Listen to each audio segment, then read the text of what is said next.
Bom dia, boa tarde, boa noite, boa madrugada. Independente da hora que você está assistindo, seja muito bem-vindo. E comenta aí de qual cidade você está vendo essa história, porque hoje eu vou te contar um relato que vai mexer com o seu coração. Tem 1 hora da manhã que o cerrado fica quieto de um jeito que assusta. Não é o silêncio de cidade, que nunca é de verdade silêncio. É outro tipo. É o silêncio de quem existe há milênios, sem pedir licença para ninguém.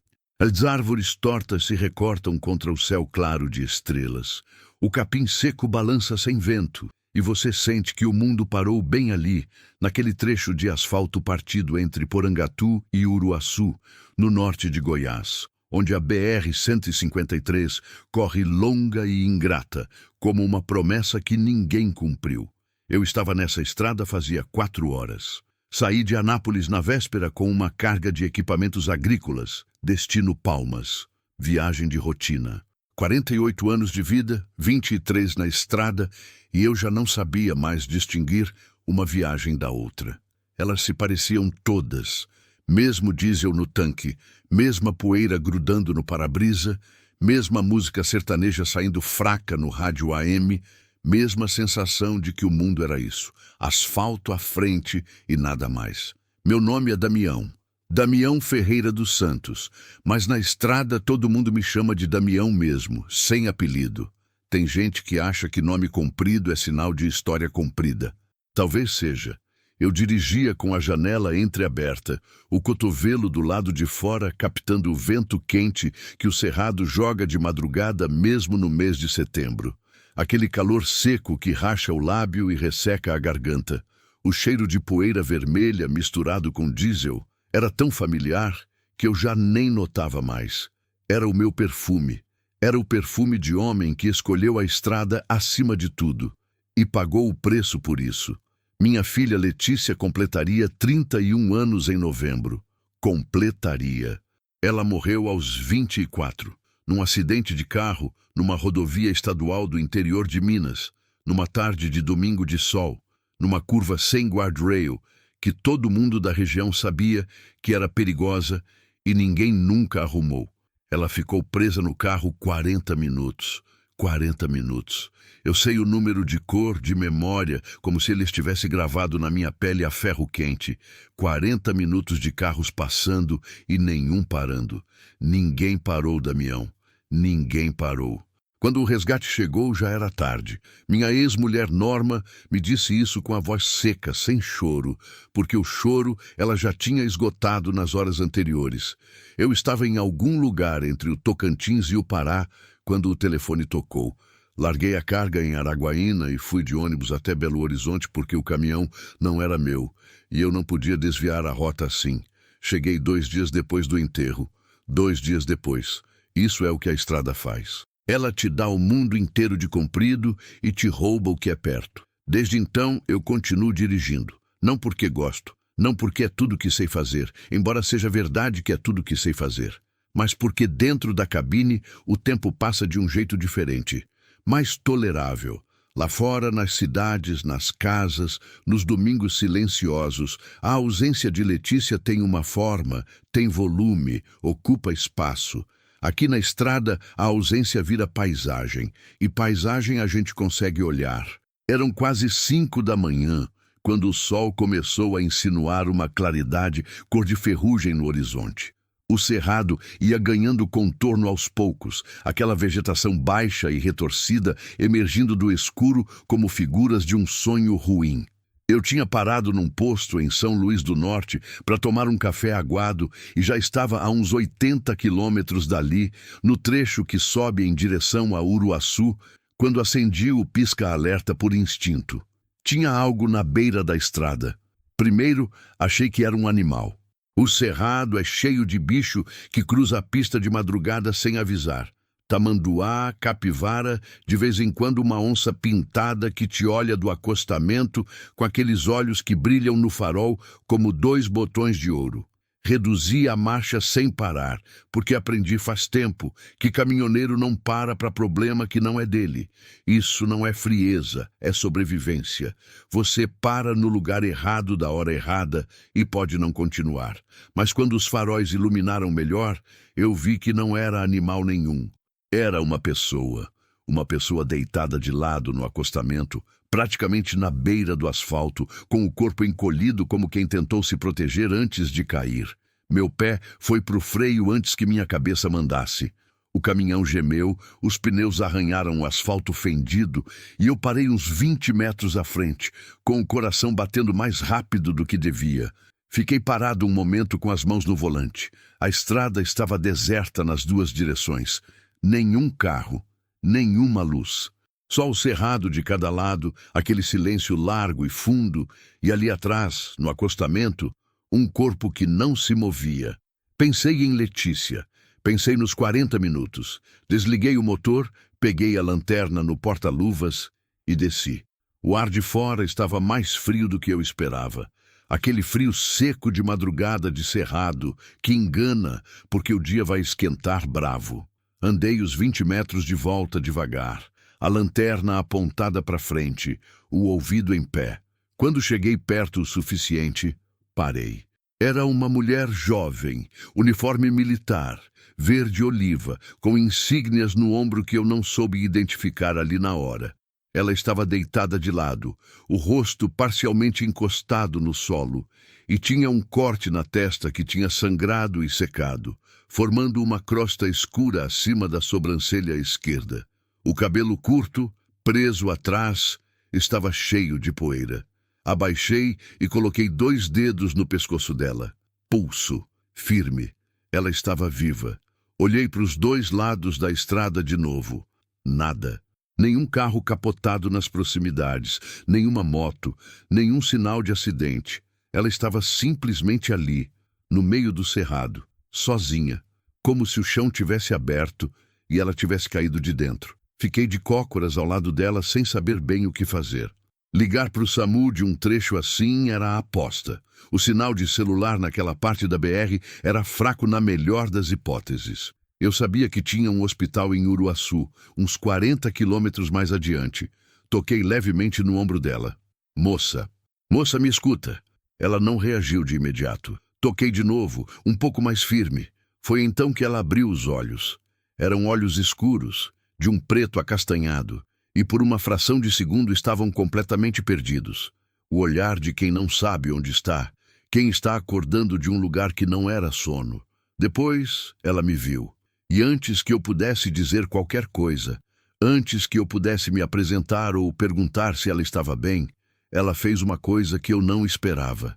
Ela agarrou minha camisa com as 2 mãos.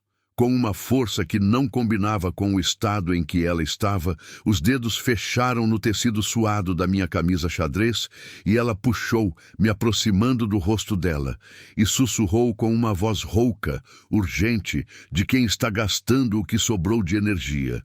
Eles vão voltar. Tem que sair daqui agora. Ela disse aquilo e os olhos dela fecharam de novo. Não desmaiou. Eu percebi porque os dedos não soltaram minha camisa. Ela estava consciente, mas no limite. Aquele tipo de limite que o corpo impõe quando já deu o que tinha e agora está negociando o resto. Moça. Eu falei baixo, instintivamente baixo, sem nem saber por que ainda. Quem são eles? Ela não respondeu. Respirava pelo nariz com dificuldade, os lábios ressecados entreabertos. O corte na testa dela tinha parado de sangrar, mas era fundo. Precisava de ponto. Eu devia ter pegado o celular e ligado para a polícia ali mesmo. Devia ter ficado do lado dela, esperado socorro como manda o protocolo, como manda o bom senso. Mas tem momentos em que o bom senso fica 2 passos atrás e alguma coisa mais antiga, mais funda, assume o controle. Olhei para a estrada e foi quando vi. Lá longe, na curva que eu tinha feito uns 3 quilômetros atrás, 2 luzes brancas apareceram no asfalto. Faróis. Um carro vindo devagar. Devagar demais para um carro normal numa rodovia federal às 5 da manhã. Aquele andar de quem está procurando alguma coisa. O estômago virou. Vamos ter que se mexer. Eu falei para ela, e não sabia se era para ela ou para mim mesmo. Passei o braço por baixo dos ombros dela e levantei. Ela pesava menos do que eu esperava, mas estava sem coordenação, as pernas tentando colaborar e não conseguindo de todo. Eu tinha uns 90 quilos e costas que reclamavam faz tempo, mas naquele momento não senti nada. A gente não sente quando precisa. Levei ela até o caminhão em passo rápido, abri a porta do passageiro e ajudei a subir. Ela gemeu uma vez, baixinho, quando bateu o joelho no estribo, mas não disse nada. Fechei a porta com cuidado, sem bater. Fui até a lateral da carreta. O carro tinha avançado mais. Já dava para ver que era branco. Médio, um sedã, andando no acostamento da minha faixa como se varrendo o terreno com os faróis. 3 silhuetas no interior. 3 homens. Meu caminhão estava parado com o pisca-alerta ligado, bem visível. Não tinha como fingir que não estava ali. Qualquer movimento brusco, qualquer tentativa de sair correndo com a carreta ia chamar a atenção de um jeito que eu não queria. Pensei rápido. Fui até o compartimento de ferramentas embaixo da carroceria. Puxei uma chave de roda que eu não ia usar para nada e fiquei de pé na beirada da carreta, na sombra, em posição de quem estava verificando os pneus. Natural, rotineiro. Um caminhoneiro que parou para olhar a carga. O carro branco diminuiu ainda mais quando chegou à altura do caminhão. Parou. A janela do motorista desceu. O homem que apareceu tinha uns 40 anos, cabelo curto escuro, óculos escuro mesmo com a madrugada ainda presente no céu. O tipo de óculos que serve para esconder o olhar, não para proteger do sol. Ele me olhou com aquela calma estudada de quem aprendeu a parecer normal. "Tudo bem aí?" perguntou. A voz era lisa, educada demais. Tudo. Eu bati a chave de roda na roda traseira como quem estava checando pressão. Achei que ia ter problema num dos pneus. "Tô verificando." Ele ficou me olhando por um segundo, que pareceu longo. "Você não viu ninguém por aqui? Na beira da estrada?" Senti o suor descer pelo pescoço. Não de calor. Não. Dei uma volta fingida em torno da roda, me afastando levemente do carro deles. "Aqui tá deserto desde Porangatu. Só eu e o bicho do mato." O homem do banco do carona se inclinou para frente. Eu vi o movimento com o canto do olho, mas não virei. Não podia virar. Quem não tem nada a esconder não fica virando para olhar passageiro de carro parado na beira da estrada às 5 da manhã. "A senhora não passou por aqui não, né?" O homem voltou a falar para mim e eu notei que ele havia mudado de você para a senhora, como quem corrigiu um erro. "Não vi ninguém", repeti, e deixei a voz sair um pouco impaciente, um pouco cansada. Do jeito que a voz de um homem que acordou às 3 da manhã para fazer frete soa quando alguém atrasa a viagem dele. "Preciso de alguma coisa?" Silêncio. O homem me olhou mais uma vez. Aquele olhar que passeia e mede. Depois a janela subiu. O carro branco avançou devagar, entrou no asfalto e seguiu em direção a Uruaçu. Eu fiquei parado com a chave de roda na mão até as luzes traseiras do carro sumirem na curva. Depois entrei devagar, fechei a porta e botei a cabeça no volante por uns 5 segundos. Ela estava sentada do meu lado com o cinto frouxo, a testa encostada no vidro, os olhos abertos agora, acompanhando a estrada escura. "Foram embora?" ela perguntou. "Por enquanto." Ela assentiu como se, por enquanto, fosse uma resposta completa. Como se ela soubesse exatamente o que isso significava. "Como é o seu nome?" perguntei. "Tainá." Pausa. Tainá Vasconcelos. 3º sargento do Exército Brasileiro. Lotada no 8º Batalhão de Infantaria de Selva. Ela disse isso com uma formalidade automática, do tipo que entra no sangue depois de anos repetindo. Depois parou, como se ela mesma tivesse estranhado o tom, e acrescentou mais baixo. "Só Tainá tá bom também. Damião." Liguei o motor. "Mas pode me chamar de Damião mesmo." Saí devagar, sem pressa que chamasse atenção, e entrei na pista no sentido de Uruaçu. A mesma direção que o carro branco havia tomado. Eu sabia que podia ser erro, mas o único outro caminho era voltar para Porangatu E eu não sabia o que tinha atrás. Às vezes, a única opção é seguir em frente. Você precisa de hospital, falei, olhando para o corte na testa dela. Esse negócio precisa de ponto.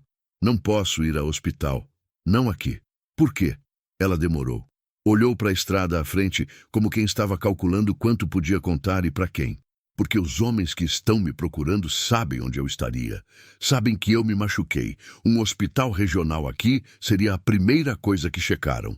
Quem são esses homens, Tainá? Ela levou a mão ao bolso da calça de farda e tirou uma coisa pequena. Segurou no ar entre nós dois, um pendrive preto pequeno, o tipo que cabe entre 2 dedos.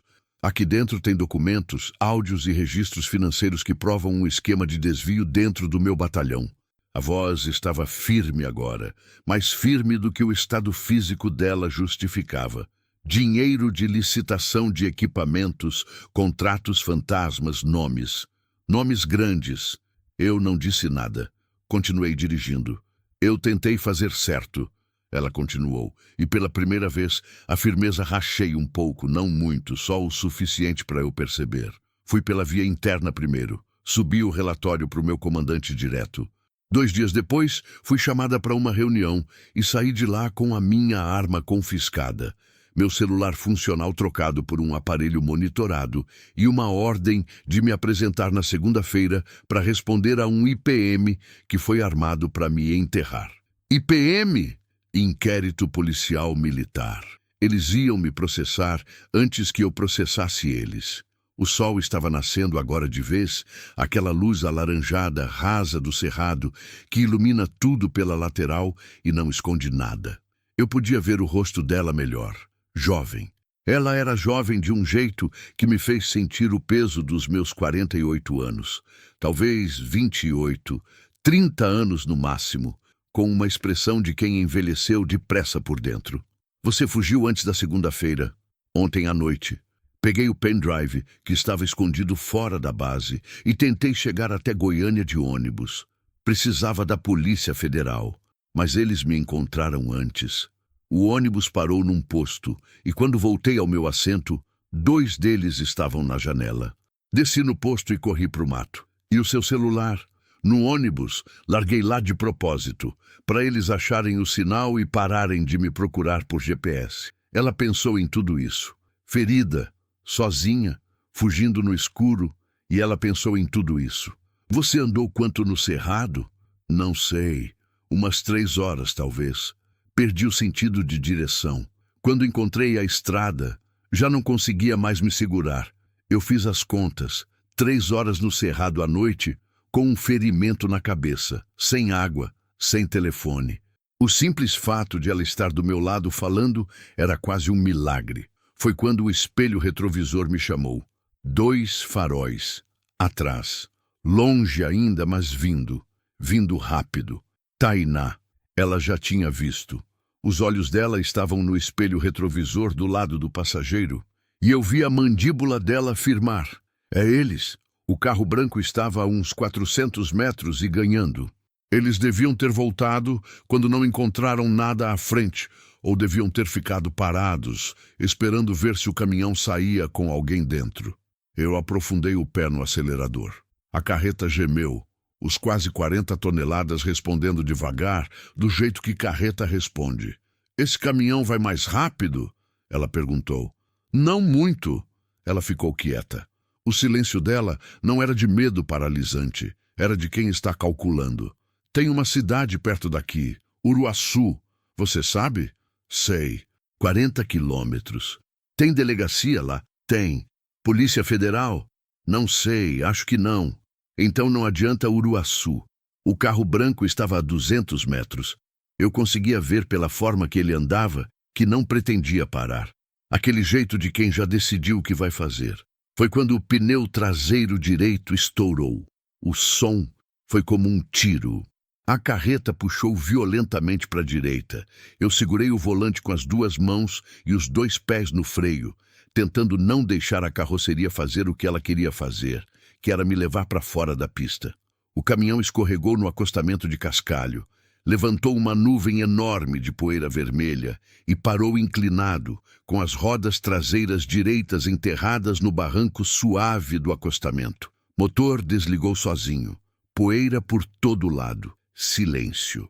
E lá fora, o som do carro branco diminuindo a velocidade. Sai do caminhão, Tainá disse já com a mão na maçaneta. Não, eu falei baixo, mas firme. Não vai a lugar nenhum ainda. Olhei para o espelho. O carro tinha parado a uns 50 metros atrás, na pista, os 3 homens ainda dentro, esperando, talvez esperando ver o que nós íamos fazer. A poeira começou a baixar devagar. Vamos ter que ir para o chão, eu disse. O quê? Embaixo da carreta. Agora, antes dessa poeira abrir. Ela me olhou por um segundo. Depois, assentiu. A gente desceu pelo lado esquerdo, longe da visão deles, e foi para o chão da estrada de Goiás, como se a terra fosse a única coisa ainda segura no mundo. O chão de terra vermelha estava frio. Aquele frio de madrugada que ainda não tinha saído do solo, que fica guardado embaixo da superfície como uma memória que a terra não larga. Eu rastejei por baixo da carreta, com o cotovelo e o joelho, sentindo a pedra e o cascalho se cravando na pele através da roupa, e Tainá veio logo atrás de mim, sem fazer barulho. Para uma mulher que estava caída desacordada no acostamento meia hora antes, ela se movia com uma disciplina que me impressionou. Ficamos parados debaixo do eixo traseiro, lado a lado, a uns 20 centímetros do chão. O cheiro era de óleo, de borracha queimada do pneu estourado, de poeira vermelha que ainda baixava devagar, como uma cortina se fechando. Eu virava a cabeça devagar e conseguia ver entre as rodas e o asfalto um pedaço do mundo lá fora. A faixa de chão iluminada pelo sol nascente, o asfalto remendado com alcatrão preto e as 4 rodas do carro branco parado a 50 metros. Eles não tinham saído ainda. Eu controlava a respiração com esforço. Aquele negócio de respirar fundo, que a gente aprende sem querer depois de décadas na estrada, quando o sono não vem e a ansiedade fica, e você descobre que o único controle que tem é sobre o ar que entra e sai. Tainá fazia o mesmo do meu lado. Eu ouvia a respiração dela, medida, quase militar. As portas do carro branco abriram. 3 pares de sapato desceram no asfalto. Não eram botas de couro, não eram chinelos, não eram tênis de academia. Eram aqueles sapatos fechados de couro sintético que pessoas que querem parecer civis usam quando na verdade não são. Eu fiquei olhando para esses sapatos como se a minha vida dependesse de cada detalhe, porque dependia. Eles se separaram. Um foi pela esquerda da carreta, um ficou no meio, perto do carro, um veio pela direita. Eu prendi a respiração. Tainá colocou a mão no meu braço, os dedos fechando devagar, e eu senti a pressão dela me dizendo para não me mexer. Eu não ia me mexer. Eu estava tão quieto que conseguia ouvir meu próprio coração batendo nas têmporas. O sapato do lado direito parou perto da roda dianteira. Ficou parado. Depois, caminhou devagar ao longo da lateral da carreta, passando a menos de 1 metro de onde estávamos. Eu via a sola, via o jeito que o tornozelo girava quando a pessoa olhava para o caminhão, para o mato, para a estrada, procurando, varrendo. Passou pela altura de onde estávamos. Continuou. Chegou na traseira e parou de novo. Não tem ninguém. A voz veio de longe, seca, um relato. Verificou dentro? Outra voz, mais perto. Cabine vazia. Os 2 saíram a pé. Silêncio. Pro mato, então. Esse cerrado abre dos 2 lados. Vai ser difícil. Não me interessa difícil. Interessa achar. A voz do meio era diferente das outras, mais calma. Do tipo de calma que vem de cima, de quem manda e sabe que vai ser obedecido. Aquela voz me deu um frio diferente do chão. Me deu o tipo de frio que a situação dá quando você entende de verdade o tamanho dela. Ouvi o som de capim sendo pisado. Eles estavam entrando no cerrado dos 2 lados da estrada. Tainá virou o rosto para mim. Estava a uns 10 centímetros. Eu via os olhos dela claramente agora no sol da manhã que entrava por baixo da carreta. Ela apontou com o queixo para frente, na direção de Uruaçu. Depois, levantou 2 dedos. 2 homens no mato. Depois apontou para o meio. Um no carro. Eu entendi. Se saíssemos rastejando pela frente do caminhão e cruzássemos a pista correndo, teríamos que passar na frente do carro deles. O homem que ficou no carro estaria nos vendo. Ela sabia disso também. Vi pela expressão dela. Ficamos parados. O sol foi subindo. O calor começou a entrar por baixo da carreta devagar, substituindo o frio do chão por um abafamento úmido e pesado. Formiga cortadeira passou do meu lado, carregando um pedaço de folha que parecia absurdamente grande. A vida continua sendo ridiculamente normal enquanto você está com medo. Eu estava com medo, não vou mentir. 48 anos, 23 de estrada e ali deitado no chão de uma rodovia federal em Goiás, com uma sargenta militar fugida e 3 homens me procurando no mato. Eu estava com medo de um jeito que não sentia faz muito tempo. Aquele medo físico que vai para o estômago, que esquenta o pescoço, que faz as mãos formigar. Mas por baixo do medo tinha outra coisa. Tinha aquela sensação estranha, incômoda, que eu só reconheci depois. A sensação de estar no lugar certo, de que aquele momento absurdo e perigoso, era exatamente onde eu devia estar. Letícia passou pela minha cabeça. Ela sempre passa. 40 minutos na beira da estrada.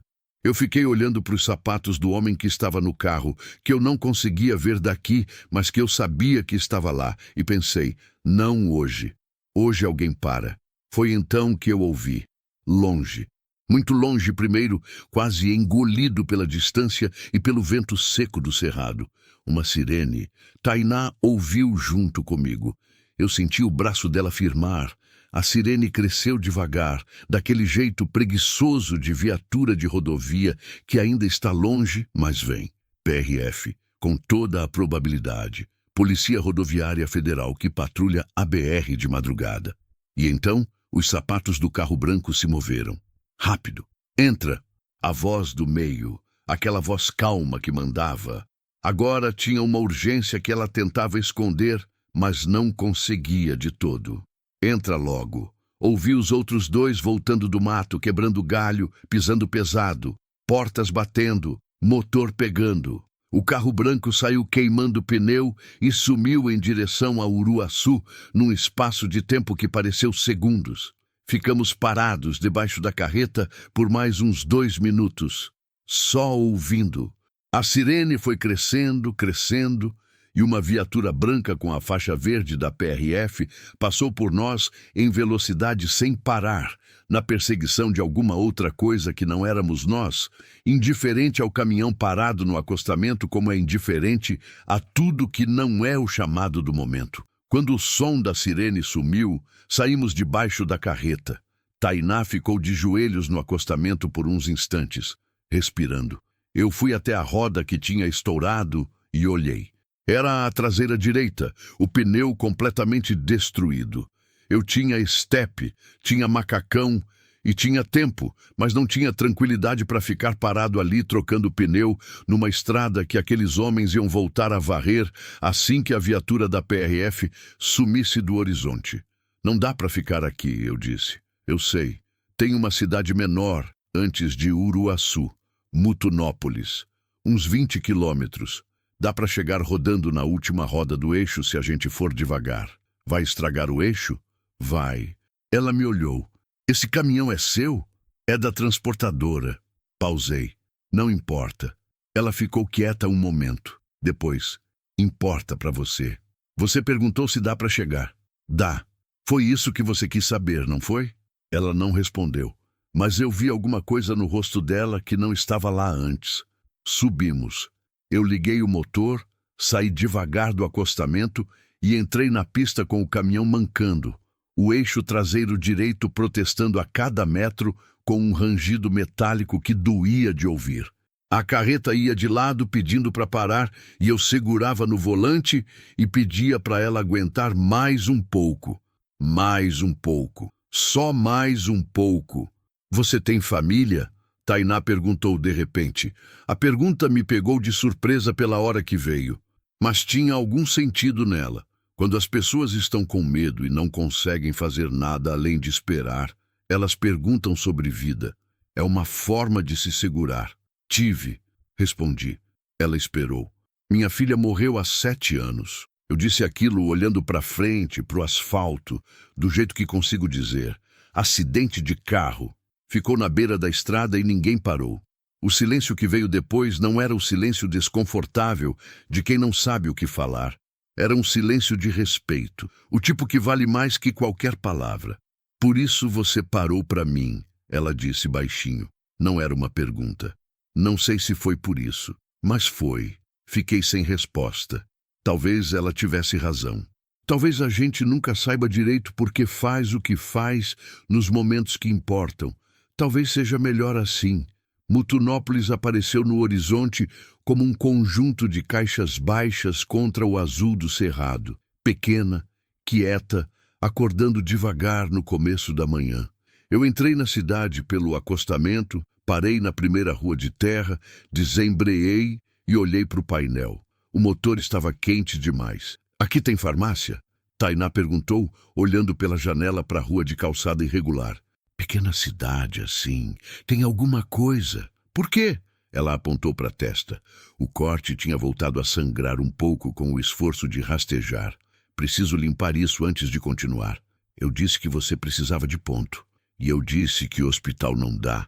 Ela virou para mim com um cansaço que não era fraqueza. Era o cansaço de quem já tomou as decisões e agora só precisa que o corpo acompanhe. Damião, preciso chegar em Goiânia. Preciso da Polícia Federal. Esse pendrive precisa chegar lá inteiro e eu preciso estar viva quando isso acontecer. Então, me ajuda a resolver o que dá para resolver aqui e a gente continua. Eu olhei para ela. 7 anos eu carregava o peso de uma estrada que não parou e agora estava parado. Vou ver o eixo, falei. Você vai na farmácia? Tem dinheiro? Ela balançou a cabeça negativamente. Peguei a carteira do bolso, tirei um cédula de R$ 50 amassada e estendi para ela. Ela pegou sem cerimônia, sem agradecimento excessivo, com a naturalidade de quem entende que certas situações estão além do protocolo social. Se você ver carro branco na rua, eu disse, volta correndo. Se eu ver carro branco na rua, ela respondeu, já com a mão na maçaneta. Você não vai precisar me avisar. Ela desceu. Eu fiquei olhando ela atravessar a rua de terra com o passo firme de quem está machucado, mas não deixa aparecer.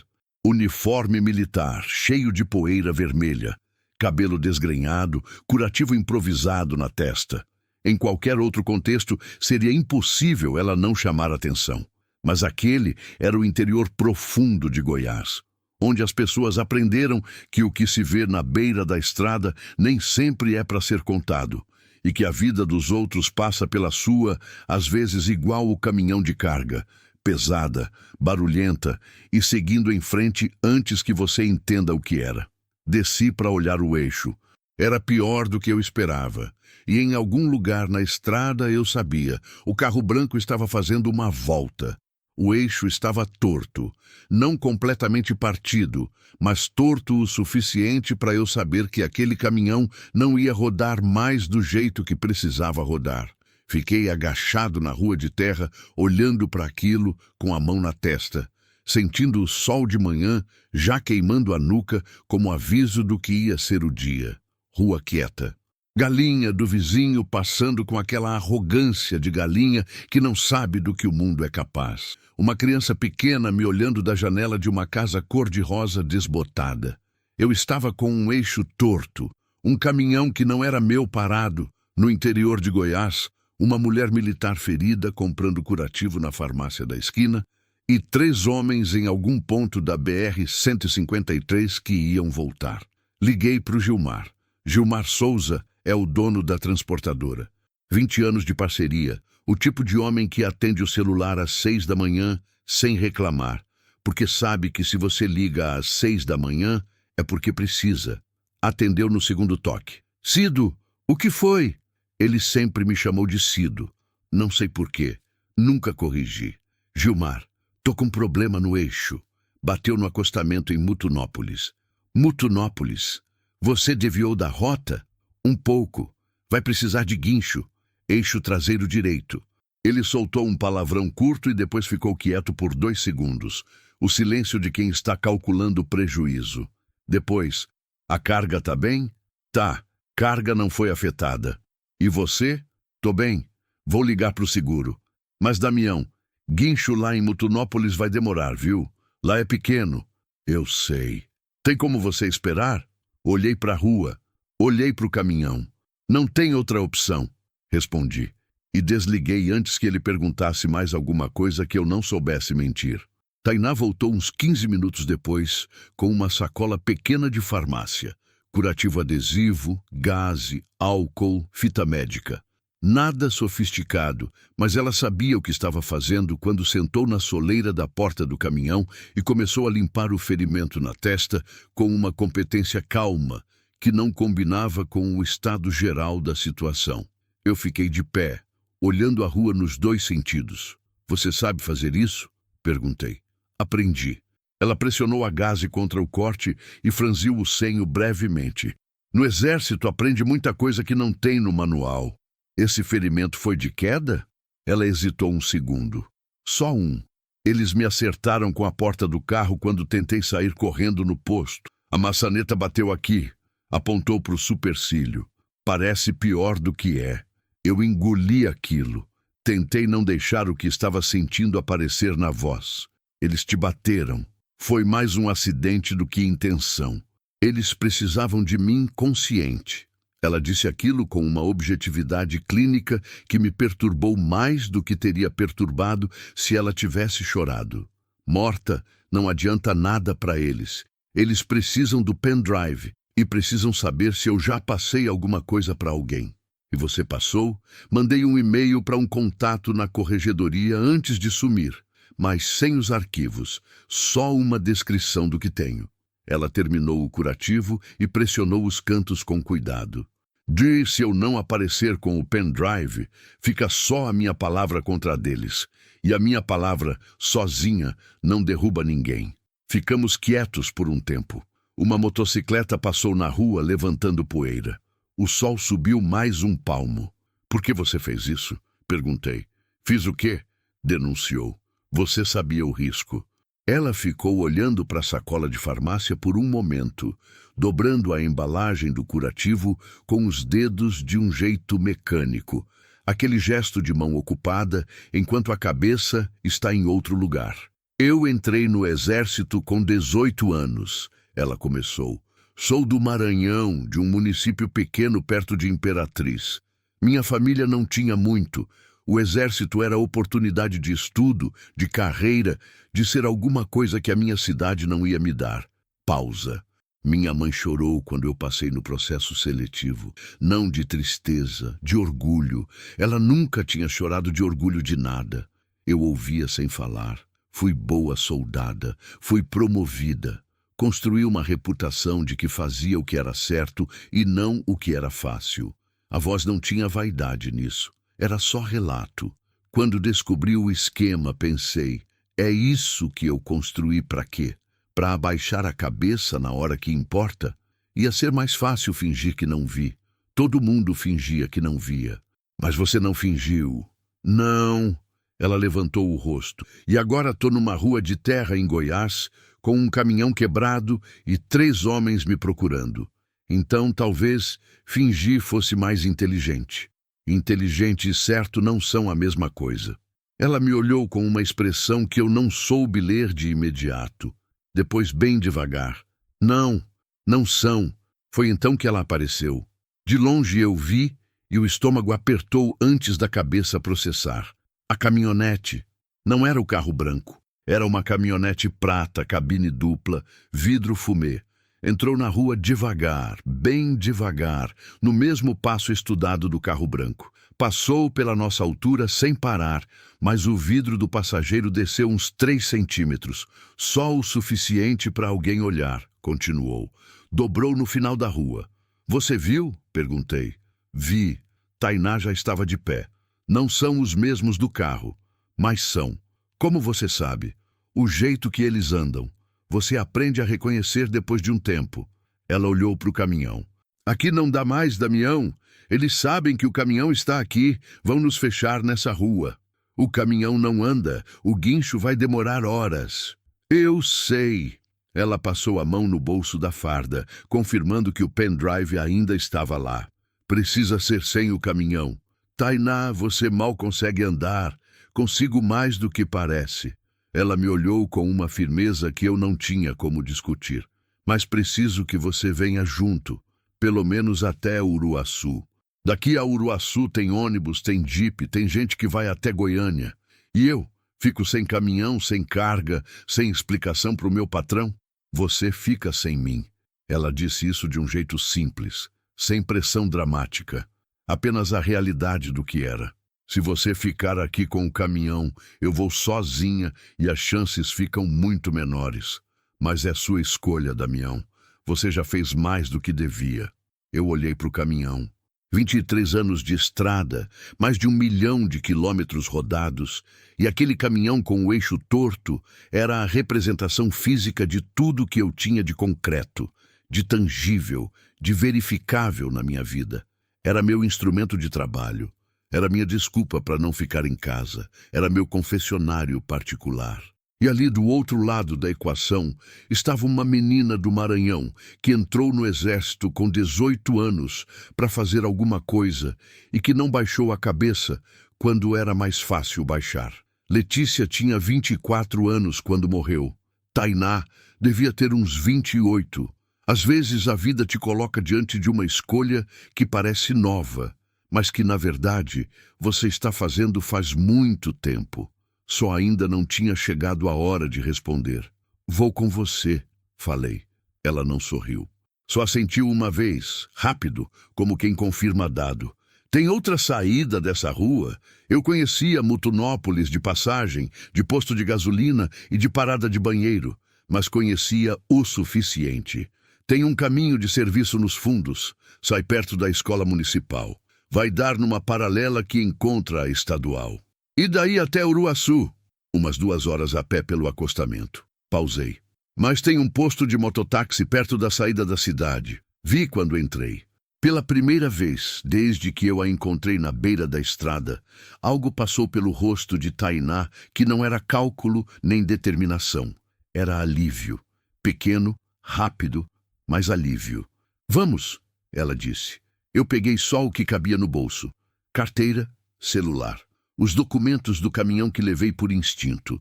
Deixei o resto na cabine, fechei com chave e olhei para o caminhão uma última vez com o tipo de olhar que a gente dá para coisa que não sabe quando vai voltar a ver.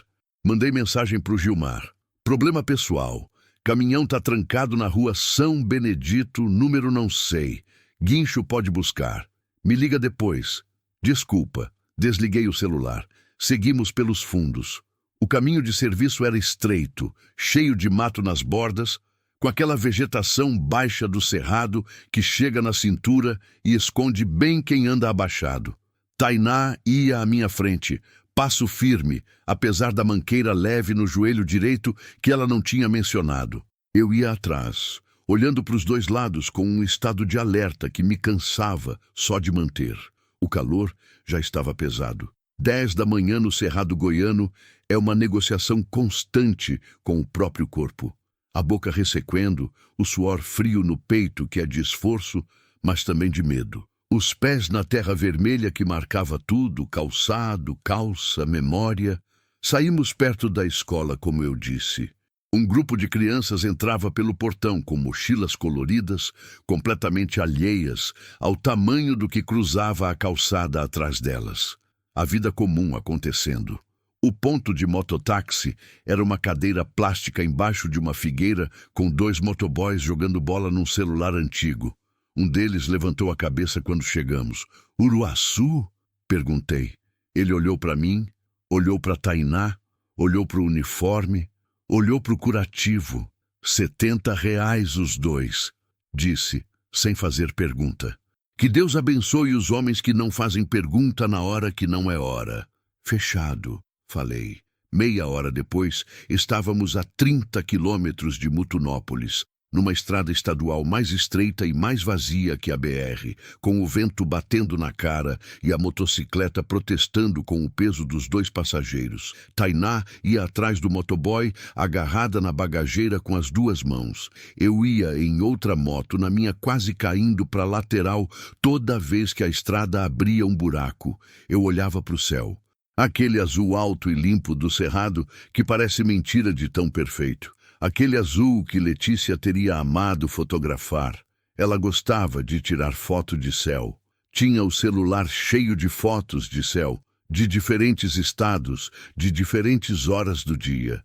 Eu sei porque depois do acidente, minha ex-mulher me mandou algumas. As últimas fotos que minha filha tirou eram de um céu de fim de tarde no interior de Minas, cor de laranja e rosa. O tipo de coisa que só existe para quem para olhar. Ela parou para olhar. Eu nunca parava. Senti um nó na garganta que engoli seco ali na garupa da moto, no meio do cerrado goiano, com o vento quente secando os olhos que estavam começando a arder de um jeito que não era do vento. Uruaçu apareceu no horizonte 40 minutos depois. Cidade de médio porte, com aquela cara de cidade que cresceu às pressas na beira de rodovia federal. Prédios baixos, comércio de autopeças, borracharia, restaurante de quilo com aquele cheiro de feijão e arroz que sai pela calçada. O tipo de cidade que existe de verdade, sem pretensão, sem enfeite. Descemos perto da rodoviária. Paguei os motoboys e eles foram embora sem olhar para trás. Ficamos os 2 na calçada, na sombra de uma padaria que ainda não tinha aberto, e eu percebi que estava com fome de um jeito físico, urgente. Não sabia desde quando não comia. Tainá também devia estar, mas não disse. Polícia Federal não tem aqui, eu disse. Mas tem Polícia Civil e tem possibilidade de acionar a PF por aqui. Depende de quem atender. A PF mais próxima é em Goiânia ou em Gurupi, do outro lado, ela pensou. Mas se eu fizer um boletim de ocorrência na Civil com o conteúdo do pendrive descrito, já cria um registro que é mais difícil de suprimir. É suficiente? Não é o ideal, mas é o que tem. Olhamos um para o outro. Ela estava de pé na calçada de Uruaçu, com o uniforme rasgado no ombro, o curativo na testa, o joelho machucado, o cabelo cheio de poeira vermelha do cerrado, e os olhos completamente firmes. Aquele tipo de firmeza que não é ausência de medo, é presença de algo maior que o medo. Vamos, ela disse, e seguimos. Mas quando dobramos a esquina em direção à delegacia, eu vi, parado a uma quadra de distância, na rua paralela, parcialmente encoberto pela sombra de uma árvore, um carro branco. Parei no meio do passo. Não foi decisão. Foi o corpo decidindo antes da cabeça, aquele instinto primitivo que a evolução deixou de presente para situações exatamente assim. O pé ficou suspenso por uma fração de segundo e eu o coloquei no chão devagar, como se o barulho dos meus próprios passos pudesse denunciar a minha presença a uma quadra de distância. Tainá percebeu antes que eu dissesse qualquer coisa. Eu vi, ela falou, baixinho, sem tirar os olhos da frente. O carro estava parado com o motor ligado, aquela fumaça fina saindo pelo escapamento que trai qualquer carro parado que não deveria estar. Do nosso ângulo, eu via o perfil do motorista, a cabeça ligeiramente virada na nossa direção, ou na direção da delegacia. Difícil saber com certeza, mas a delegacia ficava exatamente na linha de visão entre o carro e nós. Eles chegaram antes. Não eram os mesmos do começo. Ou eram e tinham trocado de carro. Não importava. O resultado era o mesmo. A entrada da delegacia estava coberta. Eu puxei Tainá pelo braço com cuidado, de volta para trás da esquina. Encostei na parede de uma mercearia fechada e pensei rápido. A parede estava quente de sol. Cheirava a reboco antigo e umidade de lugar que nunca pega muito sol pela manhã. Tem entrada dos fundos numa delegacia? Perguntei. Às vezes. Não sei esse aqui. Tem outro jeito de acionar a Polícia Federal sem entrar na Civil? Ela ficou quieta por uns segundos. Eu conhecia aquele silêncio dela agora. Não era hesitação, era processamento. Tem uma coisa, ela disse. Meu contato na corregedoria. O e-mail que mandei antes de sumir, ele recebeu. Se eu conseguir ligar de um número que ele não conhece, mas passar a senha que combinamos, ele aciona a PF diretamente, sem passar por registro local. Senha? A gente combinava senhas para comunicação de emergência. Nome da cidade natal da minha mãe mais o ano de ingresso no exército. É o suficiente para ele saber que sou eu e que a situação é real. Você tem o número dele de cabeça? Tenho. Eu puxei o celular do bolso. Estava desligado desde Mutunópolis. Liguei esperando o logo demorado aparecer na tela, e quando ligou completamente, entreguei para ela sem dizer nada. Ela discou, colocou no ouvido, esperou. Eu fiquei olhando a rua, os dois lados, cada carro que passava, cada pessoa que dobrava a esquina. Um senhor de chapéu de palha saiu de uma farmácia com uma sacola e seguiu devagar pela calçada. Uma mulher com criança no colo parou num orelhão que provavelmente não funcionava. A cidade de Uruaçu, acordando na sua rotina completamente alheia, indiferente, bela na sua indiferença.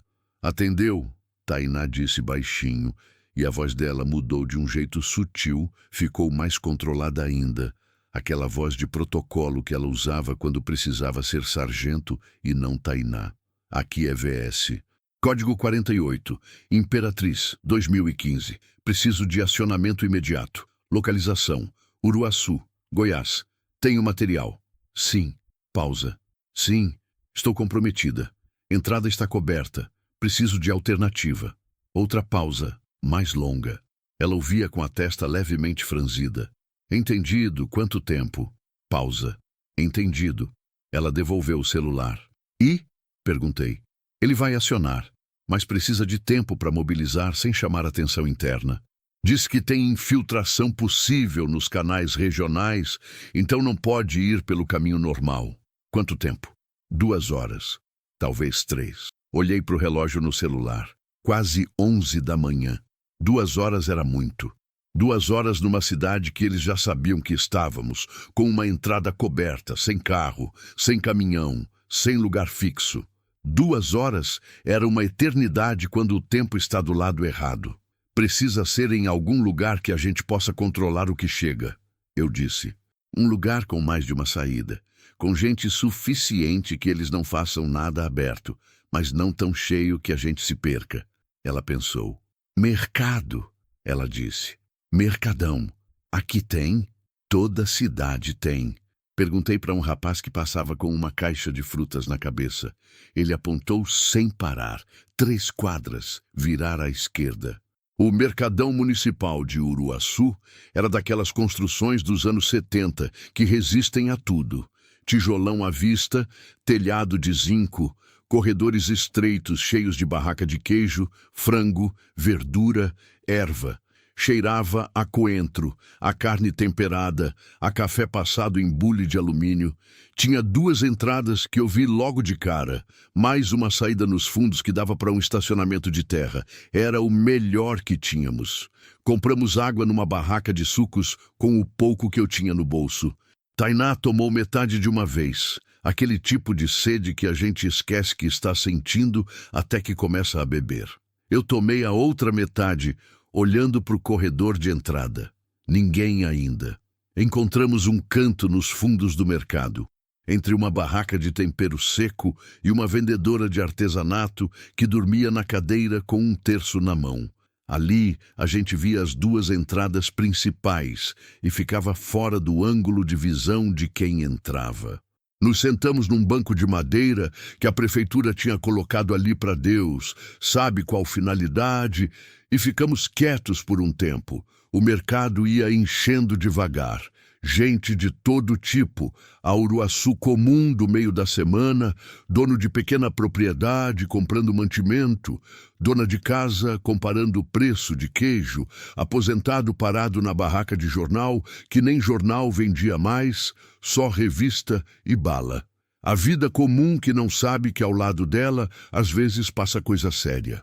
Você tem sono? Perguntei para Tainá. Tenho, Mas não consigo dormir. Tenta. Eu fico de olho. Você também precisa. Eu sou caminhoneiro. Fico acordado mais fácil que você acha. Ela encostou a cabeça na parede de tijolo atrás do banco e fechou os olhos. Eu não achei que ela ia conseguir dormir, mas 2 minutos depois, a respiração dela mudou. Ficou mais lenta, mais funda.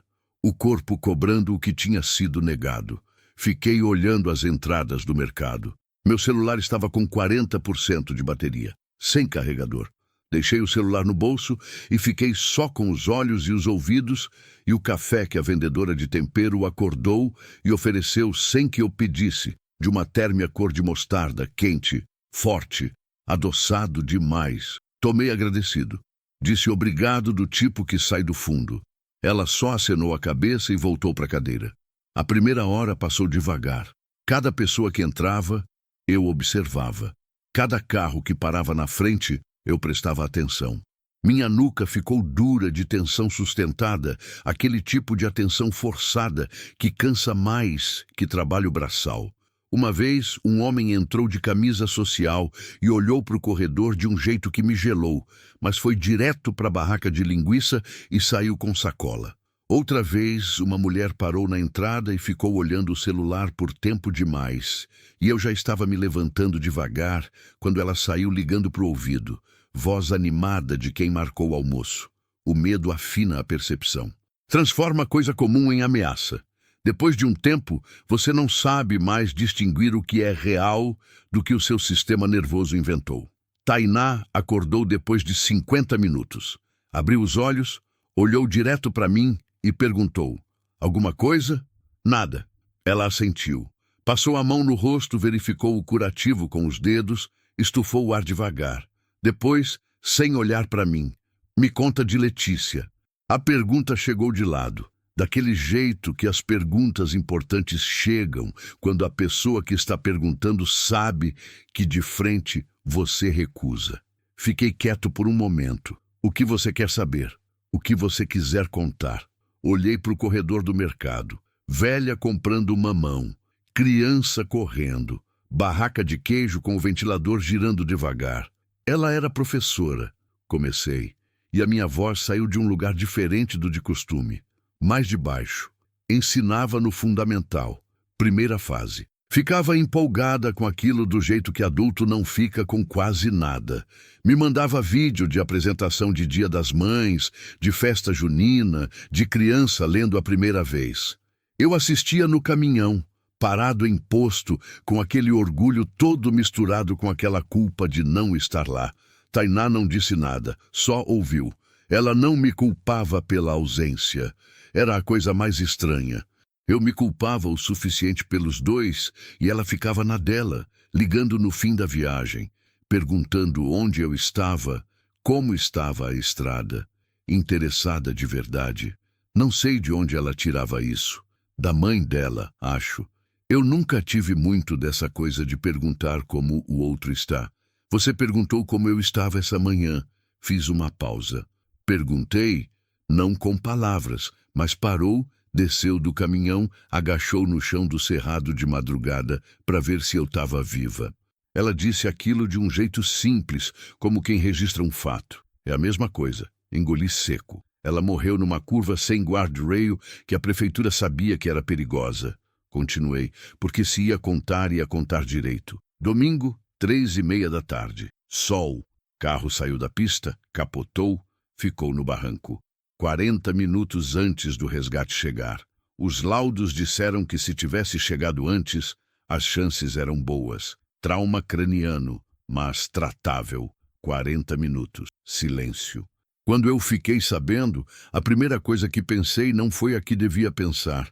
A primeira coisa que pensei foi: quantos carros passaram naqueles 40 minutos sem parar? A voz estava saindo rasgada agora, eu deixei. Porque eu conheço a estrada. Aquela rodovia estadual é movimentada. Não era trecho deserto. Passaram carros e nenhum parou. Por isso você não conseguiu passar por mim. Não consegui passar por você, confirmei. O mercado fazia seu barulho ao redor. Aquela vida comum, contínua que não para. Ela ficaria orgulhosa de você hoje. Tainá disse devagar. Algo virou no meu peito. Uma coisa que estava parada faz tempo e que começou a se mover de um jeito que doía e aliviava ao mesmo tempo, que é o jeito que as coisas que precisam se mover doem e aliviam. Não respondi. Não tinha resposta para isso. Olhei para o meu celular. 1 hora e 40 minutos tinham passado. Mais 20. Foi quando ela entrou. Mulher. 50 e poucos anos, cabelo grisalho preso, calça social, blazer leve apesar do calor, aquele tipo de roupa que grita profissional mesmo quando não quer. Entrou pela porta principal e ficou parada olhando o mercado com os olhos acostumados a rastrear ambiente. Não ficou parada olhando como turista. Ficou parada como quem está orientando os próprios olhos com propósito. Eu me levantei devagar. A mulher olhou para o fundo do mercado. Me viu. Olhou para o espaço ao meu lado, onde Tainá estava sentada. Andou na nossa direção sem pressa e sem desvio. Parou a 2 metros. Tirou uma identificação do bolso do blazer e mostrou por 1 segundo antes de guardar. Rápido, discreto. Polícia Federal. Nome: Agente Verônica Sampaio. Regional Goiânia. Sargento Vasconcelos. Ela disse, olhando para Tainá. Tainá ficou de pé. Agente. Viemos por uma entrada que eles não estão cobrindo. A voz era baixa, profissional. Temos 2 agentes posicionados lá fora. O carro deles está sendo monitorado. Ela olhou para mim. O senhor é? Damião Ferreira dos Santos. Fui eu que trouxe ela até aqui. A agente me olhou por um momento com o tipo de olhar que avalia rápido e faz isso bem. Obrigada, senhor Damião. O senhor vai precisar prestar depoimento também. Eu sei. Vamos sair pelos fundos. Calmos. Normal. Se alguém perguntar, vieram comprar queijo. Tainá pegou o pendrive do bolso e segurou no ar. A agente Verônica olhou para o dispositivo com a expressão de quem está vendo o fim de um trabalho longo. Isso fica comigo até a delegacia da PF, disse Tainá. Concordamos, respondeu a agente. E pela primeira vez desde que apareceu, um canto da boca dela subiu levemente. Bem-vinda ao outro lado, sargento. Saímos pelos fundos do Mercadão Municipal de Uruaçu, numa fila tranquila de 3 pessoas, passando pela vendedora de tempero, que não levantou a cabeça da sua cadeira de palha, pelo corredor que cheirava a coentro e alho, pelo estacionamento de terra, onde um carro sem identificação esperava com o motor no mínimo.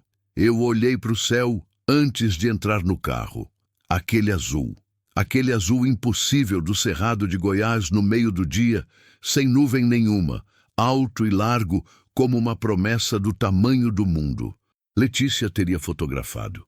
Entrei no carro. A delegacia da Polícia Federal em Goiânia fica num prédio que parece menor por fora do que é por dentro. Chegamos de tarde, depois de uma viagem de quase 3 horas num carro que não tinha placa visível e em que ninguém disse nada além do necessário. Eu fui no banco de trás ao lado de Tainá, e ela dormiu os primeiros 40 minutos com a cabeça no vidro, aquele sono pesado de quem finalmente entendeu que pode. Eu fiquei olhando a paisagem passar. O Cerrado dando lugar ao cinturão industrial de Goiânia, as chácaras se tornando condomínio, a terra vermelha sumindo sob o asfalto e o concreto. Antes de Goiânia, paramos num posto. A agente Verônica mandou um dos homens buscar lanche. Comi um pão de queijo enrolado em papel manteiga que tinha ficado quente demais na estufa e que estava um pouco borrachudo, mas que me pareceu a melhor coisa que eu tinha comido em muito tempo. Tainá comeu 2 sem comentar. Na delegacia, eles nos separaram logo. Não de um jeito agressivo, com toda a cortesia profissional de quem sabe que precisa de depoimentos independentes e que explica isso claramente antes de fazer. Uma agente mais nova, cabelo preso, bloco de papel na mão, me levou para uma sala pequena com mesa, 2 cadeiras, um ar-condicionado velho que fazia barulho e uma janela que dava para um corredor interno. Contei tudo. Desde o cerrado de madrugada, os faróis do carro dela, que não era dela, os dedos no pescoço para sentir o pulso, a camisa agarrada, os homens de sapato sintético, o chão de terra vermelha debaixo do eixo, Mutunópolis, o motoboy que não perguntou nada, o mercadão, a vendedora de tempero com o terço na mão. A agente escreveu tudo. Às vezes parava e pedia para eu repetir um detalhe, uma hora, um lugar. Fazia aquelas perguntas de quem precisa de coordenada exata, não de impressão. Eu respondia o que sabia e quando não sabia dizia que não sabia, porque aprendi faz tempo que a diferença entre o que a gente sabe e o que a gente acha que sabe é onde a maioria dos problemas começa. Demorou 2 horas. Quando terminei, a agente saiu e eu fiquei na sala olhando para o ar-condicionado que vibrava no canto. Tinha uma trinca no teto no formato vago de um rio. Fiquei olhando para ela sem pensar em nada de específico. Aquele tipo de vazio que vem depois de muito esforço, quando o corpo entende que pode parar e não sabe bem o que fazer com essa informação. Lembrei que tinha um caminhão parado em Mutunópolis com o eixo torto. Lembrei que tinha um patrão chamado Gilmar que merecia uma explicação melhor do que uma mensagem de texto de desculpa. Lembrei que tinha uma carga de equipamentos agrícolas que ia chegar atrasada em Palmas, sem que ninguém tivesse culpa direta, ou com muita culpa direta, dependendo do ponto de vista. E lembrei que por baixo de tudo isso, naquele momento, eu me sentia de um jeito que não conseguia nomear de imediato. Levei uns minutos até entender o que era. Era leveza. Não a leveza de problema resolvido ou de perigo passado, embora fosse também isso. Era outra coisa. Era a leveza específica de ter feito a coisa certa no momento em que a coisa certa era difícil e cara e inconveniente e assustadora. O tipo de leveza que a gente carrega de volta para casa e que não pesa nada, mas que está em tudo, no jeito de sentar, no jeito de respirar, no jeito que o sono vem de noite. Eu não sabia se tinha salvado Tainá. Provavelmente não salvei sozinho. Ela mesma teria achado um caminho, com ou sem mim, porque era desse material que ela era feita. Mas sei que aqueles 40 quilômetros de cerrado, aquele pneu estourado, aquele chão de terra vermelha, aquela barraca de tempero com a vendedora dormindo, tudo aquilo tinha sido parte de um caminho que precisava existir, e eu estava nele. A agente voltou e disse que eu estava liberado, que meu contato seria mantido caso surgissem perguntas, que havia uma viatura disponível para me levar onde eu precisasse. Pedi para esperar um pouco. Ela acenou e saiu. Fiquei esperando sem saber bem o que esperava. 20 minutos depois, a porta abriu e era Tainá. Ela entrou sem cerimônia, como ela fazia tudo, e puxou a cadeira do outro lado da mesa e sentou. O curativo na testa tinha sido trocado por um enfermeiro do local. Estava mais limpo, mais firme. O uniforme ainda tinha a poeira do cerrado nas dobras, mas ela se sentava como se estivesse impecável. Nos olhamos por um segundo. Como foi? Perguntei. Longo. Ela colocou as mãos na mesa. Eles vão abrir investigação formal. O conteúdo do pendrive é suficiente para isso. Vão precisar de mais depoimentos, mas o processo está rodando. Os 3 do carro? 2 foram detidos ainda em Uruaçu. A PF tinha os agentes lá antes mesmo de a gente sair do mercado. O terceiro sumiu, mas tem a placa e o nome. Pausa. Os mandantes são o problema mais complicado. Vão levar mais tempo. Esse tipo de coisa sempre leva. Mas começou. Ela assentiu. Sim. Ficamos em silêncio por um momento. Lá fora no corredor, o som abafado da delegacia seguia em frente, passos, vozes, porta batendo, o barulho neutro de lugar que trabalha. Onde você vai agora? Perguntei. Vão me colocar em local seguro enquanto a investigação avança. Não posso voltar ao batalhão, não por enquanto. Ela disse isso sem ressentimento, só com a clareza de quem fez as contas e aceita o resultado. E você? Tem um caminhão esperando guincho em Mutunópolis. Ela fez um som breve que era quase um riso, o primeiro que eu ouvi dela. Você vai ter problema com seu patrão? Provavelmente. Por causa de mim. Por causa de fazer o que era certo. Pausei. Não é a mesma coisa. Ela me olhou. Aqueles olhos escuros, de um preto acastanhado que eu tinha visto pela primeira vez no asfalto do cerrado quando ela abriu pelo susto de acordar e não saber onde estava. Agora estavam quietos, assentados, de quem sabe exatamente onde está. Damião. Ela disse meu nome com uma atenção que me fez olhar direto de volta. Eu preciso que você saiba uma coisa. Pode falar.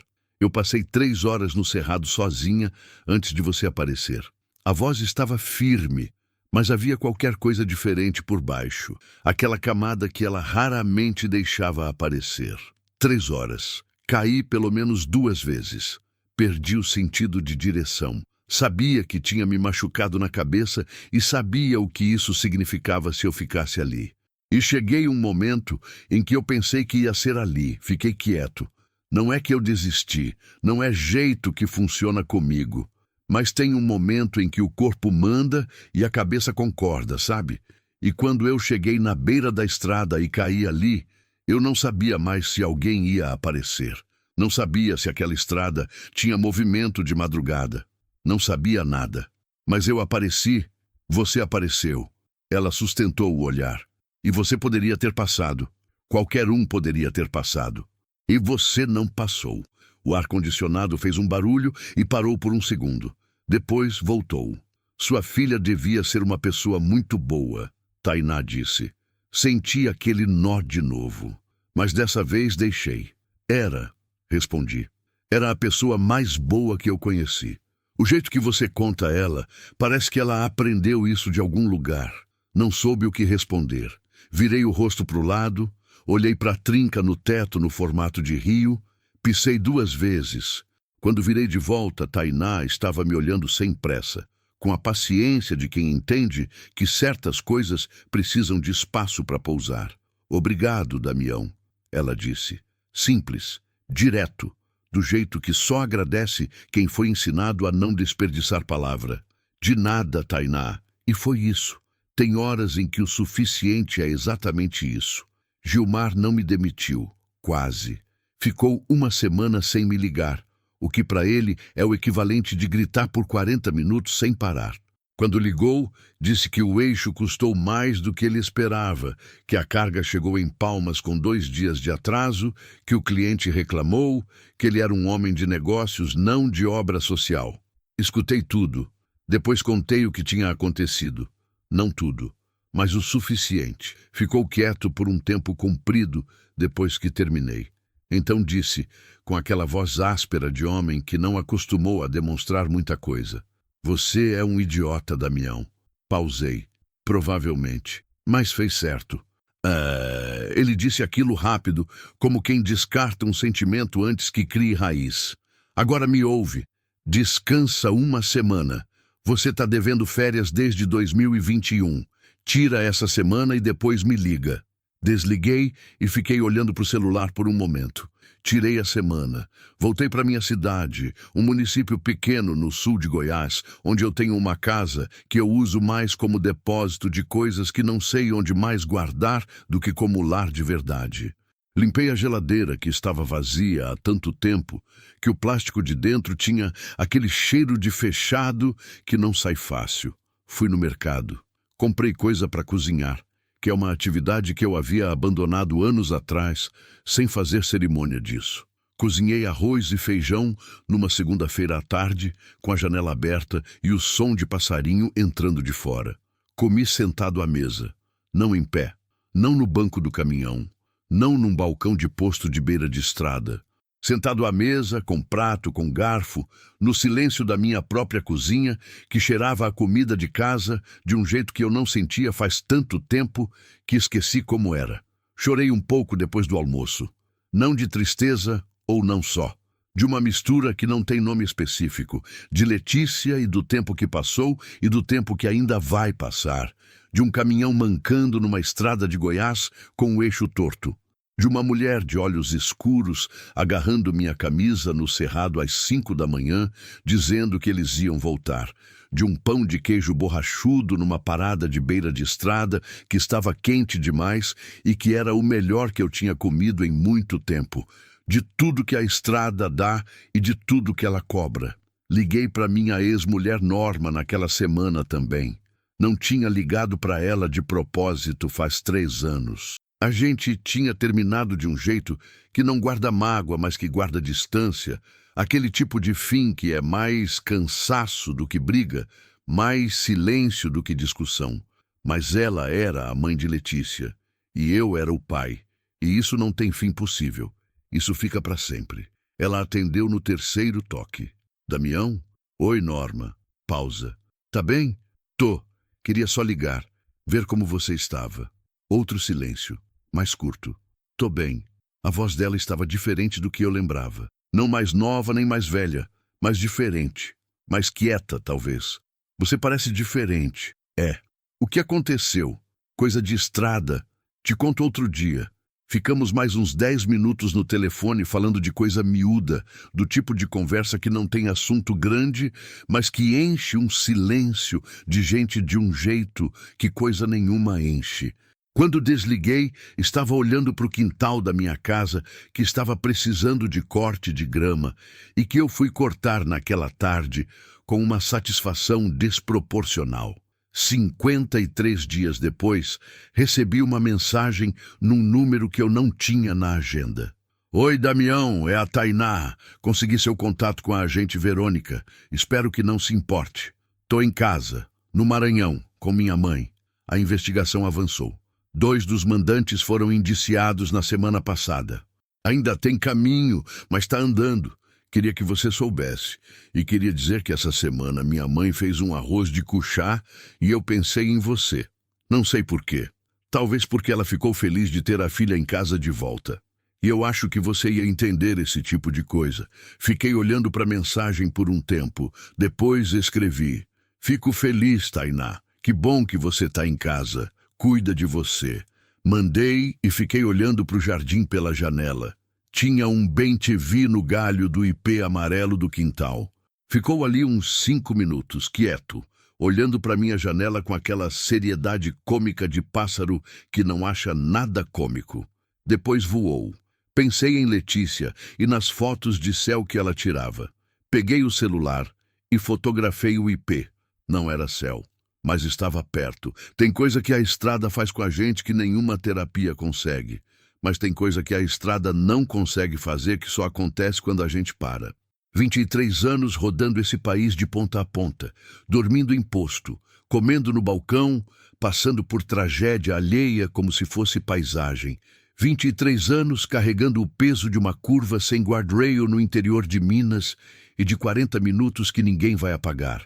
Então, uma madrugada de setembro no Cerrado Goiano, um pneu chama pelo freio antes que a cabeça dê a ordem, e você desce do caminhão e vai até o acostamento e agacha no chão e coloca 2 dedos no pescoço de uma desconhecida. Não por heroísmo, não por obrigação. Por aquela coisa que fica na gente depois de toda a perda, aquele fio que não rompe mesmo quando a gente queria que rompesse, que pulsa teimoso debaixo de tudo, que é simplesmente a incapacidade humana de passar reto quando alguém precisando está no caminho. Tainá Vasconcelos entrou no exército aos 18 anos por uma mãe que chorou de orgulho e não baixou a cabeça quando era mais fácil baixar. Ela não precisava de mim para ser corajosa. A coragem já estava lá, guardada em forma de pendrive num bolso de farda, resistindo a 3 horas de cerrado escuro e 2 estouros de pneu e homens de sapato sintético que não deviam estar onde estavam. Mas às 5 da manhã, na beira de uma estrada deserta, às vezes o que a coragem precisa é que alguém apareça. E às vezes o que a gente precisa, depois de anos carregando culpa pela estrada que não parou, é descobrir que ainda é capaz de parar. A estrada vai continuar. Vou subir no caminhão de novo, Gilmar vai ter nova rota, o diesel vai custar mais do que devia, o sono vai chegar tarde e a saudade vai chegar antes. A estrada não muda, mas eu mudei. E às vezes é isso que basta.